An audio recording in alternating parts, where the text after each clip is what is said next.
Hello and welcome to This Woman's Work, a space where you can hear and read about some amazing women, the fantastic jobs they do and the paths that have led them to where they are today.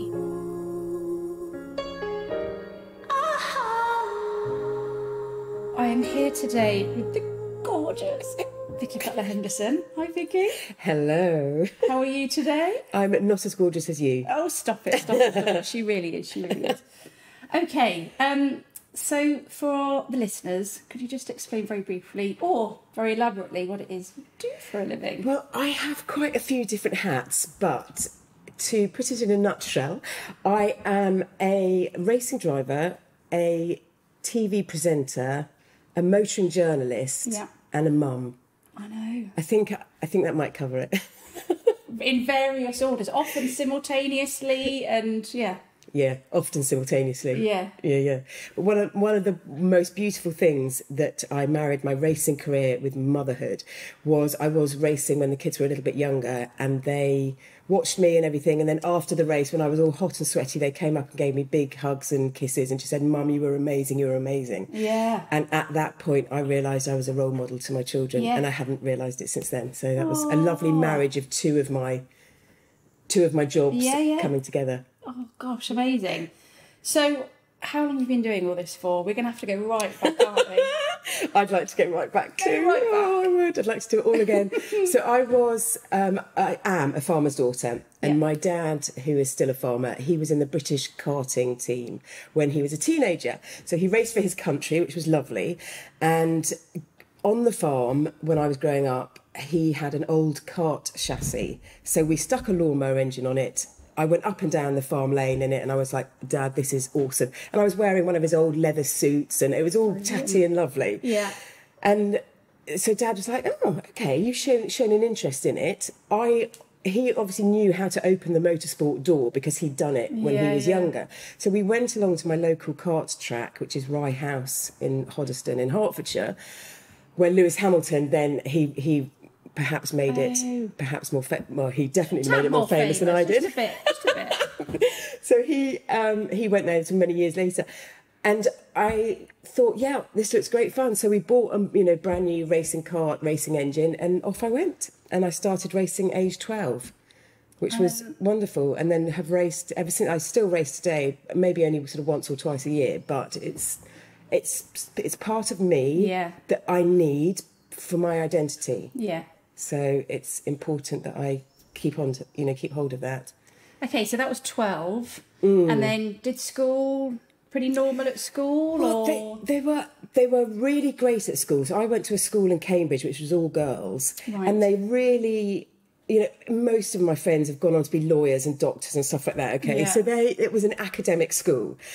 But there was little old me who would go racing at the weekend, and the Daily Mail did a page article about me when I was 17, so I was in the sixth form. Wow. And the staff room, they saw it. They put the staff in the staff room, cut it out, put it up in the staff room wall as a big support to me, who was going for a non-academic sort of career or hoping for something. Yeah. And I just thought that was really unbelievably forward-thinking of a school in, the sort of late 80s. I know. It was mega. Okay, so left school, and then what happened? So I loved English. I did English A-level, so I got three A-levels. Let's not talk about the grades. Let's say I took three A-levels. Don't we? 3 A-levels? Yes, sadly. Just that. And then I was working in a hotel, sort of in a reception area, just to earn some money, and I had progressed from racing karts to racing cars. Okay. So I had been racing single-seater cars at Brands Hatch and the like, whilst juggling my A-levels. Right. And left school. I also got a job as a racing instructor at Silverstone. So I used to teach the general public. They would come along and have a fun day, and I'd be one of the instructors. And what age were you here? So I was 17 to 18. So this was almost like a Saturday job, and I got paid £75 for a day. Right, as a 17-year-old, it was a huge amount of money. Get that now, don't they, 17-year-olds? So I was really, so it was good, but all the money that I ever earned went straight back into my racing budget. But I was an instructor at Silverstone with people like Jason Plato, who I went on to work with on Fifth Gear, and Richard Burns, who has now since very sadly passed, but he was the World Rally Champion in 2001. So it was a really good flock of instructors that we had, and we just had an utter hoot. Wow, I didn't know you'd known Jason for that. Yeah. Long. So that was a big giggle. And then I realised that I actually really needed to get a proper job. And because I loved English and because I raced and because I magically met a person who's in the marketing department of a publishing house called EMAP, which is now Bauer Media, if anybody is into that industry. Yeah. Anyway, EMAP had a load of car magazines, and somebody on Car Mechanics magazine was looking for an editorial assistant. And this marketing man sort of put me in touch with Car Mechanics, and lo and behold, I my first job on a car magazine, editorial assistant, Car Mechanics. Wow. and you're what, about 18 now? 18, yeah, so 18 and a half, 19, so I'd left school and and doing that. And I know you worked for EMAP as well, Chops. Well, Good old Peterborough. We'll come on to that in a sec. So how long were you on Car Mechanic for? So I did Car Mechanics with an S. With an S, sorry, yeah. I did that for 6 months, and then I went to Practical Classics magazine, which was just over the corridor, as a staff writer. So I was just learning more skills, yeah, and still doing some racing. And then EMAP they started a diploma in journalism course where they sort of cherry picked a few of what they thought were potentially decent journos, scraped the bottom of the barrel, took me, and then for 6 months I worked, I sort of, that was my equivalent of ever going to university. Yeah. I went on this course for 6 months and learnt shorthand, journalism, all sorts of. Anyway, so I now Can you still do shorthand? Well, I used to do 100 words a minute, but I still do the odd note to myself where I don't want anyone to look, or if I've got gift ideas for the children, I'll write it in shorthand so they've got no idea. And then you do it back and you go, I don't know what the fuck. Exactly.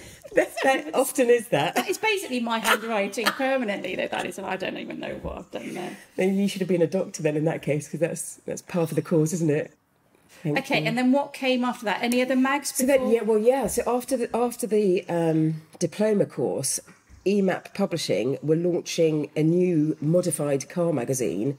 Would I go and work on it with the editor? So there were two of us in a room working on this magazine, and it became Max Power magazine, which then went on to be a phenomenal, massive, successful magazine in the modified car market. So, or just in the car, it was the biggest selling car. It used to outsell Top Gear, didn't it? It was the biggest selling car magazine in the world, I think, at one point. Massive, And you were there at the start in a room. Yeah. So that was you and Graham Steed, who was the original editor. So just the two of us, and I remember sort of going out to interview various people or drive cars, and we did a dummy issue just to see how it would all look, and that was also exciting. And then the original, the first one got launched, and then I stayed on it for a year, and I was staff writer on Max Power. Okay. Yeah. And then, so what came after Max then? Well, I mean, where do you go from Max is the question, isn't it? Well, don't forget. Can I just very quickly ask, sorry to interrupt, at that point, because it obviously went on to be very girl heavy, but when you were on it, you were very much, it was modified, it was still true to its core, as the old school would say. Thank you for picking up on that. So Vicki basically wasn't there. I've got a funny story about that in a second. But anyway, selecting naked women. No, exactly. The only thing, the raciest thing that we ever did in that 1 year was I did an item on what to buy if you want to start racing, and I think there's a picture of me in some thermal underwear that you put on under your racing suit. That honestly, that's as racy as it got. Amazing. Tell me your story. Oh gosh. So when I first joined, so I worked in marketing. So when I first joined, I'm going to say it was my first couple of weeks on Max. So Max has been going, gosh, this is so. I want to say it was like 98, 99. I can't even remember. And we started in 97. Yeah, but it exploded. Yeah. I mean, it exploded rapidly, didn't it? It was totally, yeah. I did it for the first year. Yeah, and then it rocketed, obviously, because you did a really great job. Just laying the groundwork, building the foundation. That's just how she rolls. And they were launching a website. So Max Online was obviously, it was big in that sort of, you know, noughties, just before web era. And one part of it was they wanted... I don't know if I should tell this story. They wanted a connection with a porn site. Wow. So, yeah. Or, and they didn't... do you know what? I'm going to look back at this and go, did they ever do it? Anyway, I'd probably been there like a month. And I got sent off with the editor at the time. So the editor of the magazine and the editor of what was to be the online. So Nige. Sorry, Nige, if you're listening to this. And we went to basically a porn film company, ironically, closing this loop in Cambridge. Are you joking me? So somewhere, I don't even know, it felt like it was definitely Cambridge way. And they obviously filmed pornographic material for online. So this is obviously like decades ago now. And basically, pretty much I was sent along to ask the questions that they just quite clearly... So I was there like 21, 22, with like Nige and, you know, whoever else it was just there going, saying to these ladies, so will you do anal? Oh, I literally had to ask these women these questions. My and mind they were is just, blown. I know. But don't get me wrong, I loved it. And not that bit, it was a very awkward day of my life, but made for a great story. But maybe it was a slight test, because back in those days, journalism was quite... Well, also you've got all the lads magazines, you know, Loaded, FHM. It was a very different cultural... It was. Experience, you know, society was very different to how it is today. Shops, I'm so sorry. But maybe that, and I often wondered if that was one of my sort of early tests. You know, if she can do this, then she can kind of... Because I did go on, you know, to brand manage and other stuff. So it was... but yeah, if it is, hopefully I passed. I mean, I asked the questions really awkwardly. Yeah. So, and I'll be honest, and the women, have to say, absolutely fine. Yeah. They were like, yep. Yeah, I'll do it. You know, even would give a level of detail I just didn't want to hear about in the answer. Yeah. So anyway, that's my early Max story. So then left Max, and I was just thinking about that. It's like how strong all of you women are. Do you know what I mean? The blokes in the background, too shy, too embarrassed to do anything, but you girls went and got your questions and answers done. In fairness to them, and in fairness to Nige, if he ever does listen. He may well say that actually there's an element that it was probably done out of respect for the women as well. Because Nige he's a good guy, that, you know, he wanted the women to feel comfortable talking to another woman. So there was probably an element. I'm going to say it was a 50-50. Yeah. Because, you know, who wants to ask those kind of questions? I mean, as it went on, God, the Max boys ended up asking women just horrific questions. That was like tip over the iceberg. But yeah, but then all of these things, you know, the whole marketing department, everything behind Max was always women.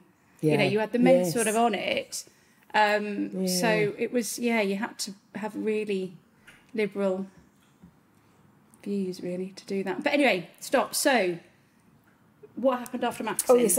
So I really wanted to be a road tester. That was my dream job, to be a road tester on a car magazine, because I'd done a little bit of moonlighting for another EMAP title called Performance Car magazine, which has now turned into Evo. So that's where that is now. So I just really loved that. I loved driving cars, writing about them. That was what I really enjoyed. So EMAP started a weekly magazine called Car Week, and I was a road tester on Car Week. So I moved down to London, and I was on that for a year, and I was just like, oh, this is heaven. Absolutely fantastic. Had a different car every other night, wrote many, many words every week, and saw my words in print, which I still get a buzz out of today. Yeah. When I write something and I hold it there, and there's my byline and there's my words. Honestly, it's ridiculous that I still get that lovely thrill decades later. Oh. So I did that for a year, and then Car Week folded, sadly. But I then got headhunted to be a road tester at Auto Express magazine. Yeah. So I was on that for about 18 months. Loved that. Had an utter hoot. In my early 20s, just thoroughly enjoying going abroad, going on car launches, really loving the driving really side. Credible. I mean, it still is, isn't it? Really credible title. So. And then I got headhunted to be the news editor and road tester at What Car magazine. Wow. So I went to Haymarket then in Teddington and was on What Car magazine for about a year. And then it all goes a little bit messy. Well, yes, so I was working at What Car magazine and I did my first item for Top Gear. So Top Gear were basically, they were looking for a girl who could drive. Yeah. And the motoring industry is really small. Everyone pretty much knows everyone. Yeah. So my name sort of got banded about and I went along for a screen test. And they were clearly unbelievably desperate and they said, yeah, we'll take you. Stop it! I was going to say something else then. So I then got a job and I did one item. Yeah. I got paid £150, What was I think. the item? It was music to my ears. It was a race. I was racing a Mark II Golf GTI at Brands Hatch. Amazing. Yeah, in your element. Totally my element. However, all the hundreds of races that I had been doing since I was 12 years old, you barely speak, okay, when you're racing. You barely mutter a word because you're so busy focusing. Yeah. And all of a sudden, I have this microphone wired into my helmet and they're like, okay, so when you're going And you had round... headphones on, so they were talking to you as well, did you? No. So they just put a little camera in the car and then it was just me recording into something that was on my body and then they would edit it later because, you know, I was in a race and that was it. There were no pit to car commentary at that level of, you know, hatch racing. So, but they just sent me off and said, oh, don't forget to talk and, you know, tell us what's going on all around you. And I was just like, I'm going to be racing. I'll be too busy. But anyway, they did. And I think one of the things I did say, which makes me laugh to this day, I'm sort of quite high pitched. I'm going, and all the cars around me, there's like a swarm of bees. So that was just a one-off. Yeah.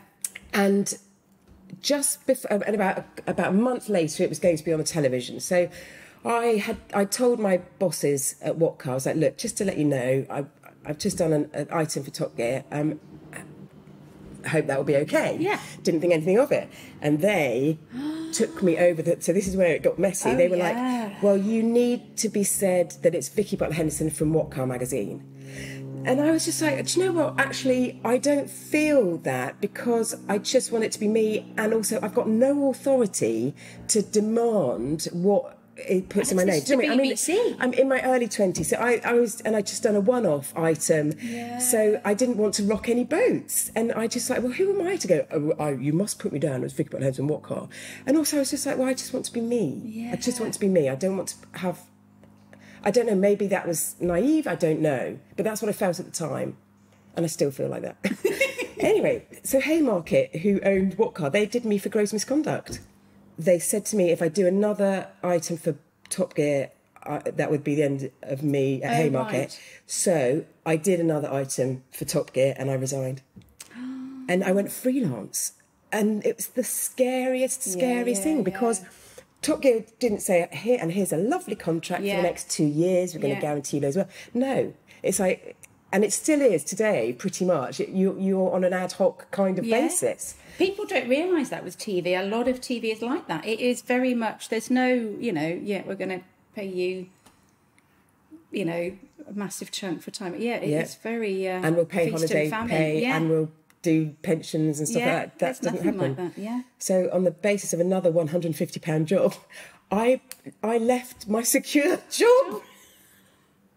What did your dad say? Oh, you know what? When I was a kid, on Thursday nights, when Top Gear used to be on, I used to shout down, Dad, Top Gear's on, Top Gear's on. And we used to sit and watch it. And then when I was on it, I mean, honestly, it was so special. Yeah. And today, when they watch me on telly, Mum rings me and I go, just so I thought you were great. Oh. It's so sweet. Yeah. Okay, so freelance, and that worked, did it? Successfully, or...? It did, it did. It's amazingly. I honestly don't know quite how. And there were very lean times to start with, for sure.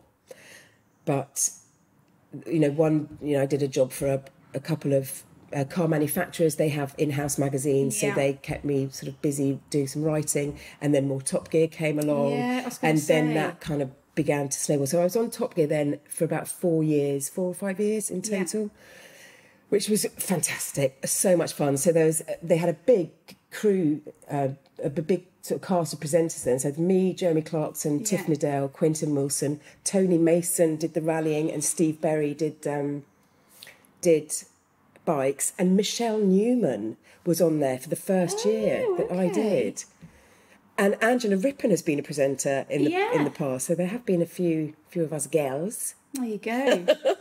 So you did that, and then that was just before they sort of stopped it, didn't they? And then it just sort of went dead for a few years, didn't it? So there's somebody at the helm of BBC Two didn't really like cars, so they said, right, that's enough, we'll knock Top Gear on the head. And that was it. That was it. On a phone call, boom, done. Fortunately, the next phone call I had was from a fantastic chap at Channel 5 who said, I love what you do, will you come and make a TV show with us? We'll call it Fifth Gear. I was like, oh, yes, I'm in. So, and Fifth Gear's now been running for a good couple of decades. I know. Which is amazing. Yeah, gosh, it has, amazing. And then Top Gear came back about a year or two later in the 3-man format. That it's... And it went off. But, so here, when you first joined Fifth Gear then, who were you with then? Who were you presenting So with there was then? me, Tiff Nadell, Quentin Wilson, so that the three of us went along. And Adrian Simpson was there as well, because he'd done some bits. And then, obviously, you've been doing that and just tons of other stuff ever since. Yeah, and then, because I still write, I love my writing, so I've got a couple of columns every month that I write, and I have had columns in the Telegraph, the Times. It's been really lovely that I've managed to maintain that as well, but always with a car theme. I don't think I've written anything that's not involved 4 wheels. I know you have a little life in you yet. I know you have a lot of strength left. I know you have a little life in you yet. I know you in terms of, I guess, the process of becoming trained and qualified, you've obviously described, in essence, sort of getting a job and then sort of working your way up from there now. I mean, nowadays, do you have any idea how to get into... Because, I mean, it's tricky, isn't it? I don't even know how you get into it now. Well, when I was, at the school age, A-levels and stuff like that, there was no media degree. That did not exist. So you couldn't go to university and do a media degree. Today you can. But I honestly...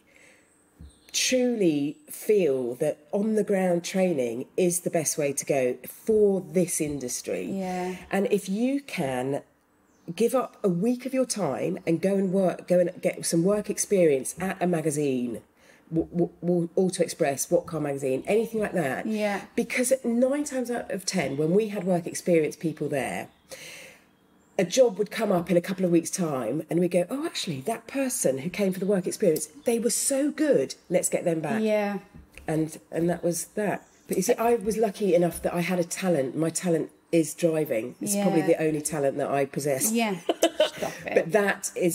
But that was my hook to help me, because nobody has ever said to me, oh, you're a bird, what do you know about cars? Because I will sling a car sideways and I can do donuts in it and I can make a car dance. So, which is more than a lot of motoring journalists can do. And I feel like I'm so big-headed by saying that. No. But that's true, and that is, my talent has really been my absolute rock.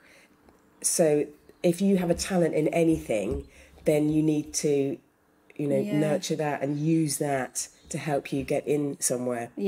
Because at the end of the day, a lot of people, as we've seen in the YouTube phenomenon, people can pick up a microphone and talk. A lot of people can do that.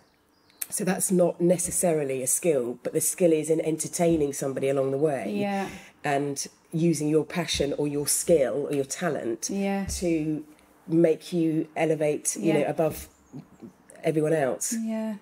Gosh, it's hard though, isn't it? I know, it is. Well, I mean, my next question was going to be, what inherent sort of, I guess, inherent skill do you think you have, or even a life-learned skill that you think particularly makes you good at this? And obviously you've just said that you can really drive. But if you take that back to what the crux of that is that just you're quite fearless as a person? Oh, that's a really good point, actually. Because you can drive, but obviously what made a 12-year-old girl, I know, which a load of boys go, yeah, I'm going to throw this around. I'm going to, it's scary, isn't it? I have an older sister. She's only 18 months older than me, but we both had a go at karting at the same time, same day.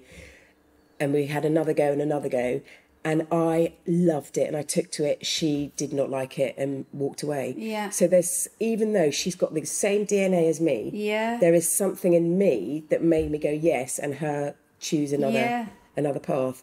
I'm not quite sure what it is. I like going on a roller coaster and experiencing that Even that drop still right. after kids. Yeah. You do that after kids. But after kids, I can't do the roundy thing. Oh no, I can't do the roundy. Right. But I can do the up and down one. Okay, but they all still go round now. And turbulence and stuff like that. I love. I really enjoy that. So maybe that adrenaline rush. Maybe that has helped me. I am so in love with life. I think that's what I really am. Honestly, every day, even when it rains, I'm like, lovely rain. It's great. Whatever. Wow. There are so few times in a day, in a week, in a month, in a year where I feel really down, which I think is fantastic. And I'm so blessed that I've got that ability just to be quite bouncy And positive. Yes, yeah. So the flip side of that is what, I guess, I was going to say problematic, it's completely the wrong word. Characteristics do you think you have that make your job and what you do tricky for you? I think being a woman. Damn you for that. I think being a woman has got so many different elements to it and the things that we have to navigate just to be on the same page as our beautiful male counterparts. I recently watched the film Barbie and I flipping loved it, laughed my head off, thought it was amazing. It was just like, oh my gosh, of course. Why are all the men running Mattel, which is responsible for the iconic Barbie doll? Yeah. It's just stuff like that really made me think, oh yeah. Completely. Wow. It's so funny. I went to see that with Kitty May, my daughter, and my sister. And it was just layer upon layer of social messaging, wasn't it? Even the sort of, the Ken's journey was layer and layer. And I watched it and I go, oh my gosh, it's just layers of, and my sister went, is it? But I think maybe because she's never ever worked in a very male dominated environment. Oh, so she has a different take on it. So she has a really different take on it. She missed a lot of what I was straight on, like you, going, oh my gosh, that is so true and that's so... But yeah, so being a woman is probably your biggest problematic characteristic. But equally, it's been my absolute blessing. My absolute blessing, you know? Yeah. I love being a woman. Yeah. I love it. And I have a daughter who's 12 and a son, so I'm bringing up one of each, as you are. Yeah. And I know how important it is to be a really strong woman who's massively in love with themselves to start with, who's got the confidence then just to go out and do anything. Yeah. Because it's, it makes me so sad, but as girls, we need all the help and strength that we can. Well, it's like the speech, going back to Barbie, what is it, American Ferrera, is that her name? America Ferrera. Her speech is full of that, isn't it? How men make us feel, how we then make each other feel. Yeah. It is really tricky. Do you know what, since watching that as well, I have been more conscious, actually, of smiling at women as I walk down the street. I've made a conscious effort. I mean, I usually give most people a nod, but in particular I've been making sure that if a woman catches my eye, I make sure that I give them a smile. And just being sort of nicer and kinder. Yeah. Oh, Barbie's got so much to answer for. Good on her. We thank her. Greta Gerwig or whatever her name is. I know. One thing I did want to say is that I went to my children's school when they were both sort of 7 years old, and I went in to teach their class what it would be like to be a racing driver and be me. So I went in, the school calls them wow days, and if you're a parent who's doing something quite fun, can you come and talk to us about it? So I was like, all right then. So I went in my racing helmet, my overalls, I took in a trophy, I took in stuff that they could see and pictures and everything. And it was so unbelievably divine for them to ask me questions And then they went and drew pictures of cars. And I really hope that somewhere there's a spark that I ignited somewhere for someone to be a designer of a car, or they don't even have to be a driver, just something that gives them, oh yeah, when I was 7, this person came into my school and really made me think, oh yeah, I can do that. I can be a car driver. Were your children in the class at the same time? Yes, yeah. So were they just like... Oh, they were just cock a hoop. Yeah. Yeah. I mean, they are the coolest kids. For that day, I was the coolest mum. Yeah. For one day. What has been the absolute best part of this journey so far? Or have multiple... Because you've just done some amazing things. I mean, obviously, as a mother, having kids is incomparable because of all the joys and screaming matches that you have along the way. It is divine. Yeah. Being a mum is divine. I love it. Yeah. But with my sort of career head on, one thing that I did do when I was on Top Gear, that I went in a Jaguar jet fighter plane, because Tiff Nadell was driving the new Aston Martin, and we were trying to think of another car that was new or anything like that that could compete against it. Yeah. There wasn't at the time, but there was. We were like, well, let's get a Jaguar, but a jet fighter plane. So I was strapped in the back of this fighter plane, and I raced Tiff Nadell along the runway. So he was down in the car in the Aston Martin. I was up higher on the Jag. In the Jaguar, and then as soon as we got to the end of the runway, burners were on, up we went in the sky. That's all, yeah. Oh, it was so cool. And I wore a G suit, which is like having 10 people just press various parts of your body just to keep your blood from, keep your blood inside your head, so it doesn't like shoot out down to your feet and you pass out and stuff like that. And it was just so incredibly cool. I was like, wow. So eventually got back down to land, and I was like, oh, do you know what? I actually think I need to be a fighter pilot. What do I do? And they turned to me and they went, right, so you have to be less than 25 years old. You have to be, and I was like, oh, whoa, stop right there. I was 25, 26, and that was it. But I thought, oh. Could women, sorry, Saz, I don't know how long ago this was, but wasn't there a period where women couldn't be? It's not been that long that women have been able to be fighter pilots, has it? Are you being serious? Look, I could be throwing random, misinformation out there, but I'm sure there was a long period of time because they didn't think women would be able to stand the G or something, only to now find out that women would stand that way better than men do. I mean, I can't. But that is an amazing fact. I mean, next you will be telling me. True. Yeah, you'll be telling me next that women weren't allowed to vote or something stupid at some point. Oh, if that's not true, I'm going to be upset with myself. God, that makes me really upset. That's so now, stupid. I mean, obviously they've put there's a woman in the new Top Gun Maverick, wasn't there? Yes. Which is obviously great. Lovely to see. But still, it's still a bit of a token woman, really, isn't it? And it still will be. There won't be many women. I mean, one part that I really want to do with this is definitely interview women in male-oriented jobs, because I think it's going to be really interesting. And then to do these interviews and then, maybe in 10 years' time, look back at those and kind of wonder where the world is, because hopefully, for our daughter's sake and our children's, it'll be in a much better place. Yeah. But all will be dead because we'll have just blown it up. We wouldn't have blown it up. The bloke's in charge. Do you know what I would love to do? And I know this isn't man bashing at all, because I love men, but I would love it if for maybe 1 year all the countries around the world were run by women. Oh, and I just wonder the difference it would make, and what kind of. It would make all the difference. It would make every single bit of difference. It would, because we'd pick up the phone and have a chat, and then, right, if we can't resolve this here, let's have a cup of tea. Yeah. Glass of wine. Yeah. I don't even know where this question will go, but strangest thing that's happened to you doing this job, and I can imagine you're like, how long have you got, love? Oh, there are. Weird, strange. You don't have to name names. I shan't. But you must have received just tons of mail. Somebody once wrote a song called Vicki, which is lovely. So that was a nice. They sent me a CD of that. But Vicki, they're a very there aren't many things that rhyme with Vicki. No.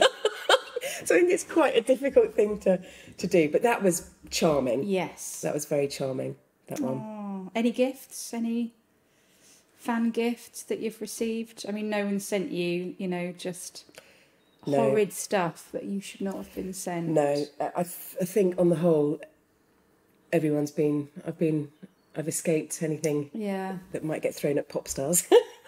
I did have to go behind a motorbike once. I was on a pair of water skis, being pulled by a rope on a motorbike, and this was just outside the NEC at Birmingham.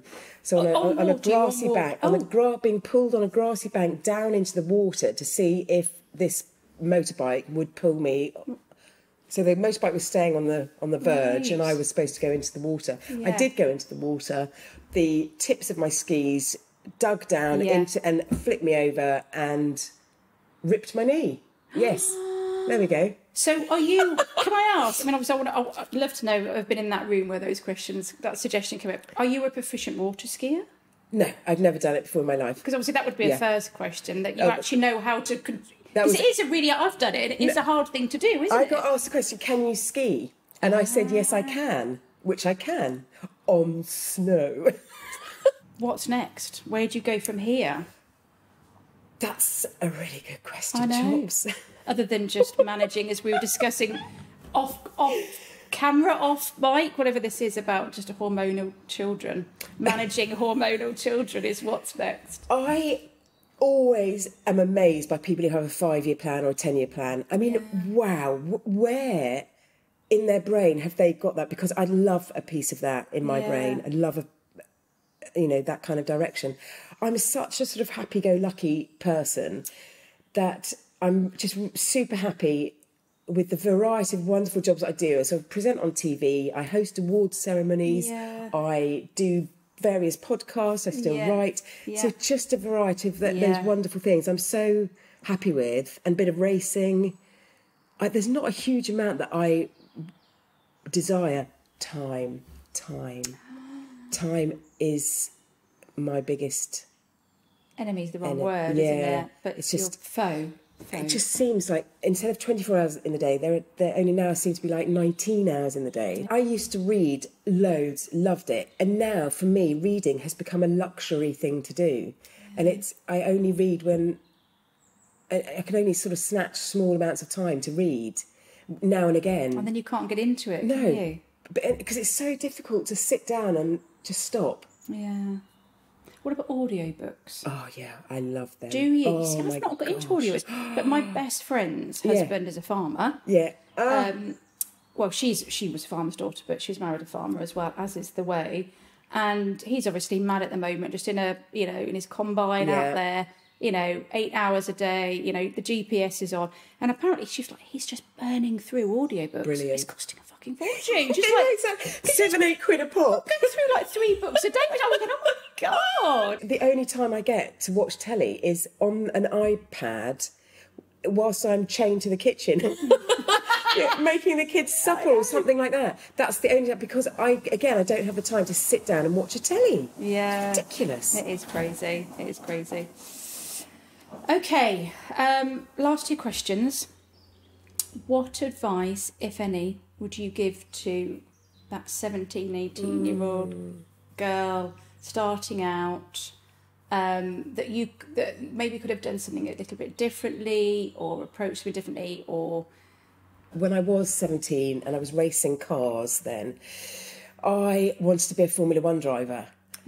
And about a year into racing cars, I realised that it wasn't going to happen. I wasn't going to get the money. I wasn't, your stars need to align for you to have this right money, to get a seat available to go up the next rung of the motorsport ladder, the next one, all the way up to Formula 1. So at the tender age of like 17, 18, I realised, actually, do you know what? This is not going to happen. I'm not going to be a Formula 1 driver. Yeah. So I remember being very disappointed and I felt it was too young for me to be chopped off so early in my prime. Yeah. But if you think about it, there are only 20 drivers in a year in the world who are Formula 1 drivers. Oh, so yeah. the chances are so slim. Yeah. But for every one person who drives a Formula 1 car now, I can name you 10 who are good enough to be there. They just didn't have the right luck and the resources. Yeah, exactly, at that time.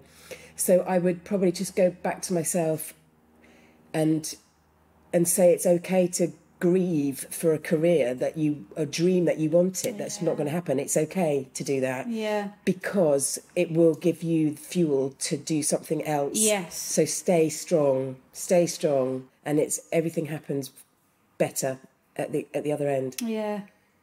Everything happens. Do you believe in like the universe and all that kind of stuff? I do actually, yeah. Do you? Yeah. I was going to ask that because obviously you've got a lot of natural belief in yourself, which is just wonderful and inspiring. But it's interesting because often people like that, do they also believe in like the universe and there's like a master plan, that kind of thing? Do you manifest? No, I don't. This wasn't one of my questions, by the way. I'm going off on a tangent here. No, I don't manifest, and I wonder if I should, but I do. I'm a farmer's daughter. I love being outside. I love being in touch with nature. Yeah. And I think that Mother Earth. Yeah. I think that. And the gratitude for the world around you and stuff like that. Exactly. Like, it's just who you are, yeah. I love rain. I love all weather. It's all good. All weather. There's not even... What about like really blistering heat? Oh, do you know what? Actually, since I've had children, I can't cope with heat. With too much heat. I think there's something hormonal that's happened. Which we'll skirt around. Oh gosh, I did a. Was it last week? Was really hot, wasn't it? It was too hot. I did a body pump. I don't know if anyone knows what a body pump class is. I did a body pump class last week, and there was no aircon in this room. And just before us, they'd done a spinning class. So the heat. I mean, I have sweated in places that I didn't know I could sweat. Like Your sweat was sweating. No, like it was my knees. And I was wearing these pink leggings because I don't normally sweat. It's not a cardio class. You do sweat a bit. So I was wearing these pink leggings that, I mean, I've now found out show everything. Like everything. There was sweat everywhere. And I literally was just in between it was just peeling these leggings off me, like looking around at the class, just kind of going, well, I've just got to own this. Yeah. Exactly. I basically look like I've weed myself, and my knees have weed themselves. And I was like at one point, I was doing like sit-ups, and there was just I didn't even know my shins could sweat. There was sweat just coming off my shins. Oh, exercise is good. Heat. Well done for doing it. Well done. Oh God, yeah. Always feel better afterwards. You always feel better. Yeah, you do, don't you? One foot in front of the other. Just go and do it. I know. Just do it. But maybe not in such high heat. No, heaven forbid.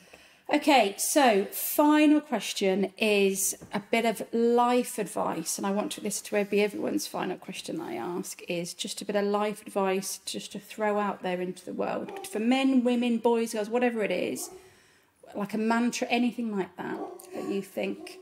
Don't get a dog. Apollo, shush! Your dog's got a mantra. It's like, fuck's sake, I've got something to share. I would love everybody just to do something slightly outside of their comfort zone. Once a year, once a month, I went and did some diving with some sharks in a tank, tiny sharks, at the NEC, at the Bear Grylls thing, like a massive aquarium. And I went and did it on my own, took myself there just because I thought, well, I want to do it. And I had forgotten how claustrophobic I felt with a scuba gear on. Yes. So I had to overcome all of that. Paddy and all that kind of stuff? No. Yeah. I did have a freak out the one and only time I did it, scuba diving, about 20 years ago. So I had forgotten that I didn't enjoy that at all. So I had to combat that. And then so I walked around this tank just holding my thing across my face in case I spat it out or did something stupid. Yeah. But I absolutely conquered a fear. And I felt amazing for it.